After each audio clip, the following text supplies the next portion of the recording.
I want you to watch this video before you start comparing yourself with your wife at home, sharing bills here and there. You are going to pay for children's school fees. I'm going to buy food stuffs in the house. I'm going to pay for the rent.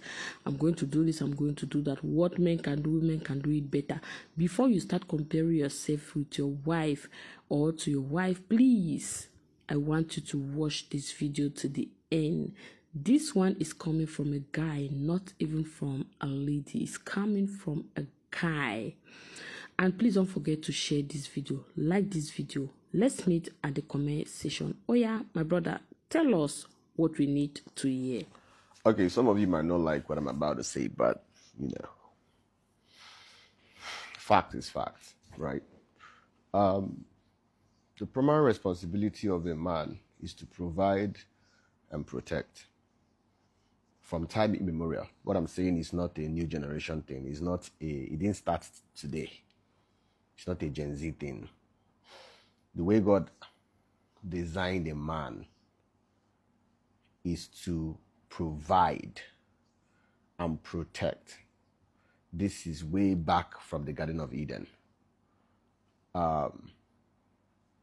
When a woman was brought into the picture, the primary responsibility of a woman is to nurture. Nurture. You can call it care, you can call it whatever. But you might want to go and check what that word nurture means. As time went on, in recent time, there became something that looked like a bit of a shift in responsibility. And women now had to start almost assuming the roles of men. The truth of the matter is this: irrespective of what the woman wants to do as her own passion, whatever career she's supposed to go into, it should not still automatically move her position from a nurturer to a provider and sometimes a protector in the home. Where the problem started was when certain men decided to stop taking responsibility, mostly because a woman or their wife have gotten to a place where she now earns to the point he makes good income that is maybe more than what he makes, or he doesn't even make at all. Then he translates income as you are now in charge of the responsibility I'm supposed to take. This is what you should look out for. And until this is corrected, we are still going to keep seeing that problems. Ladies, your job, irrespective of what you do, irrespective of the business you have, your primary responsibility is to nurture and care for both your husband and your kids. It is the design of God. So I do not care. And this is also why I am of the, I am in the school of thought that women should actually be taken care of. And I'll say this. I'm not talking about those entitled ones that keep telling you I'm the prize. I'm all that's entitlement, and it's a bad spirit. If you have that, it's a bad spirit. But you see, a woman naturally is supposed to be cared for. That is why no matter how much a woman has or the status she has climbed, she still wants to come back to a man. She wants to come back to be called baby, to be taken care of. She wants somebody she can be baby to, because the scheme of things, she's supposed to be the softer one. So I want to correct this thing. When women say that they want to be cared for, there is nothing wrong with that. That is the makeup God has put in them.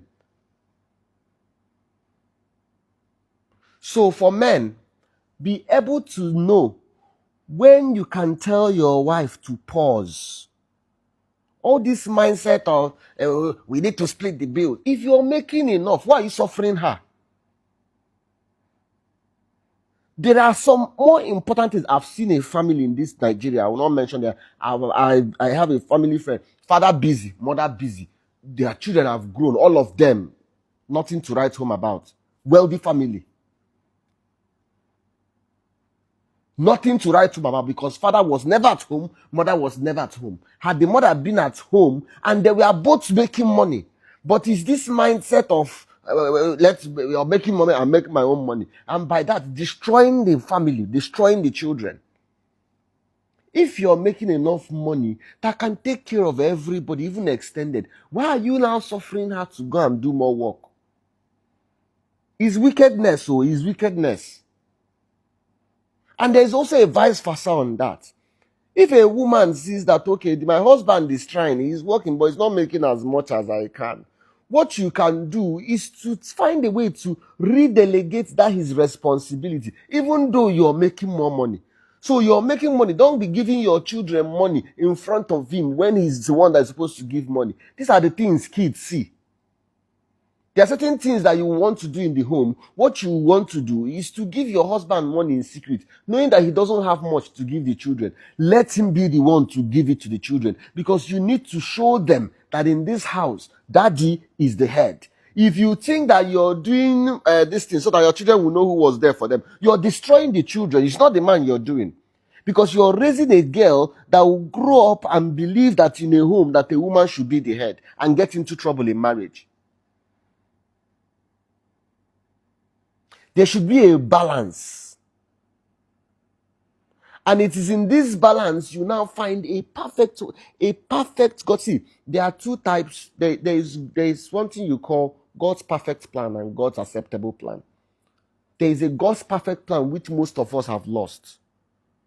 God's acceptable plan is, this was not really what I intended, but because I'm a merciful God, we can manage this. Most of us are living in God's acceptable plan.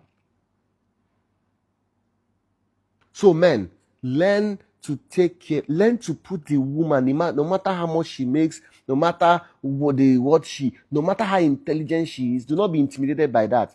Learn to understand that in that woman that is a boss lady is also a girl that wants to be taken care of. Is also a girl that wants to be cuddled and pecked and kissed, and is also a girl that wants to be loved. And on the flip side of women, if you look at that your husband, even though you're making more money, he is a man that is a lion in him. He also wants to take huge responsibility of his family. Help him balance it so that we can make godly children. Because the family system is in big trouble. Especially the things my eyes have seen, the family system is in big trouble. With the type of parents that are growing up and the type of things we are seeing, we might not know what the consequences will be until later. It's later, it's not now you will see it. When it comes to marriage, or it comes to family, you can't be selfish. If you do my own, you will destroy your family. You don't fight in front of the children. You don't raise certain things in front of the children. What you're doing, you're programming them. And they'll get up and be disturbed, children with error. And be a menace to the society because of what you did. Let's be guided. Let God help us raise the children, raise the family He originally intended for us to have. In Jesus' name. Have a beautiful day.